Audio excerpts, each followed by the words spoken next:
मंगल मांगल्ये शिवे सर्वाद साधिके शरण्य त्र्यंबके गौरी नारायण नमस्ते। तर सोनलताईंनी बघा कुठून काय नीलमताई मुंबईवरून बघा सुंदर असा माता लक्ष्मीचा मुकुट ऑर्डर केलाय। किती सुंदर फेस आहे बघा, कानामध्ये कानातले आहेत, सुंदर अलंकार आहे आणि खूप सुंदर मुकुट आहे। तर हे सगळे मुकुट जे आहेत ते स्टोन मध्ये आहेत। जर ह्याचा एखादा स्टोन निघाला किंवा तुमच्या कुरिअर मध्ये पडला तर तुम्ही अगदी फेविक्विकने सुद्धा हा चिटकू शकता।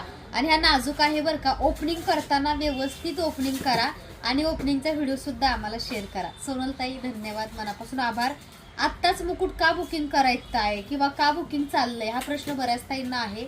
तर कसं असतं माहितीये का, अगदी लक्ष्मीपूजन किंवा मार्गशीर्ष गुरुवार तेव्हा मुकुटची किंमत डबल होते, हे तुम्हा सर्वांनाच माहिती आहे। तेव्हा मुकुट ह्या किमती तुम्हाला मिळणार नाहीत, त्यामुळे आत्तापासूनच बुकिंग करून ठेवा। आणि तेव्हा काय होतं, कुरिअर मिळतं नाही मिळतं, लेट मिळतं, असे प्रश्न भरपूर ताईंचे असतात आणि जो हवा तो तेव्हा अचानक मिळत नाही। तेव्हा आत्तापासूनच तुम्ही मुकुटची बुकिंग करा, तुम्हाला खूप कमी किमतीमध्ये मिळून जातील। आणि आपलं दिवाळी लक्ष्मीपूजन त्याचबरोबर बघा गुरुवारच्या वेळेस खूप कॉस्टली जातात।